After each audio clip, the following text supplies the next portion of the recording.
can forget the brazen arrogance and the unearned confidence that the DNC media had in their predictions that Trump would never be president, had no path to victory, and didn't even want to be president. The DNC media was out in full force to hopefully demoralize Trump voters from even showing up to the polls. They even paraded around scientists who were predicting a 99% chance of a Hillary victory. Odds are overwhelming of a Hillary Clinton victory on Tuesday. The highly likely victory. I would be very surprised if anything else happened. Your consortium has put out a projection of a 99% chance of winning. Is that correct? Yeah. Needless to say, it didn't go well for them, but does it even matter? I mean, the power of the media is that they get to pick and choose what information the people get. Failed predictions aren't something that they're talking about very much. How convenient. A lot of people have no idea that Trump is headed for a historic defeat. Then this election, not only does Florida fall to Hillary Clinton, but this election overall we could be talking landslide. And so Hillary Clinton today is more likely to win in a landslide that would not only have an impact on this race, but realign the country politically to some extent than Donald Trump is to win narrowly or at all.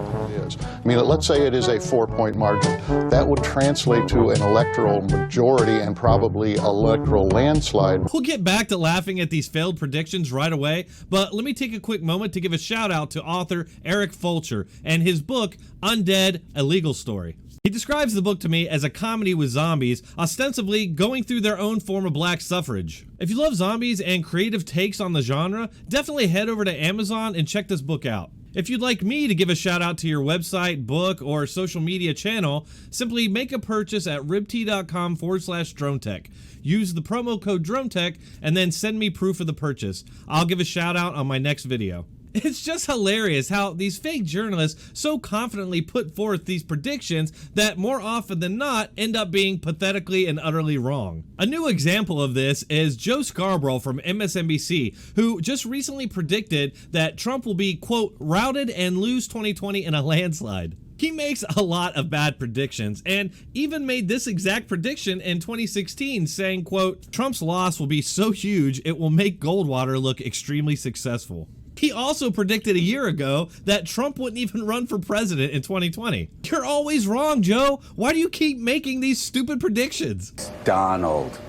No better. You're making a fool of yourself again. But I'm already tired at all the op-eds I'm going to have to read after Donald Trump loses in a landslide. I think the answer is, just like I said earlier, that they're trying to depress Trump voters, which is a really desperate move considering that everything they've thrown at this guy so far has failed. They're just desperately doing anything they can to try and pull voters away from Trump. So another completely insane prediction by the media recently was that Trump's 4th of July parade was going to be tantamount to a totalitarian dictator, complete with fascist supporters who were going to storm Washington and cause conflict. CNN, MSNBC, ABC, CBS, and all these networks were claiming that they've never seen anything like this in American history, despite the fact several recent presidents had military parades at their inaugurations.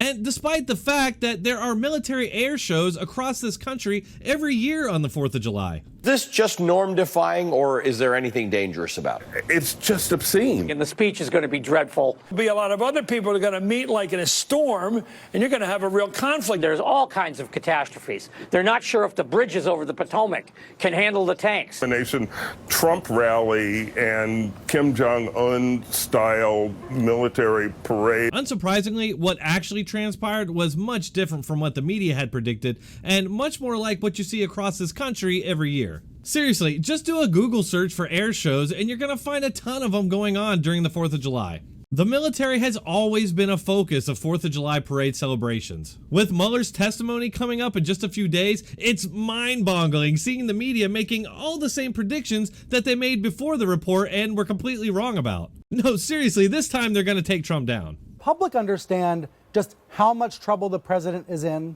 To believe that the president isn't compromised requires such a leap of faith. I think we have all the proof we need of a scandal that's arguably worse than Watergate. U.S. president possibly working for the Russians. possibly an unwitting pawn. Possibly Brian Stelter's closely related to the blobfish. Or possibly Brian Stelter is a Democrat Party operative pretending to be a trustworthy arbiter of the facts. These are some pretty insane predictions. The president is a Russian spy? Are you kidding me? As we all know now, the Mueller report exposed no such activity and actually states unequivocally on page 181 that, quote, investigation did not establish contacts between the Trump campaign and Russia to interfere in the election. There's really no other way of spinning that. Here's my prediction for Mueller. He's gonna say as little as possible, not because we're innocent until proven guilty and Mueller decided not to bring charges against Trump, but because he could land himself in some really hot water during the GOP questioning. That's all I got for you today. Please like, share, and subscribe. If you enjoy my content and you want to support this channel, please consider subscribing to me on Subscribestar or Patreon. You can also send me a donation over PayPal, and I really appreciate it.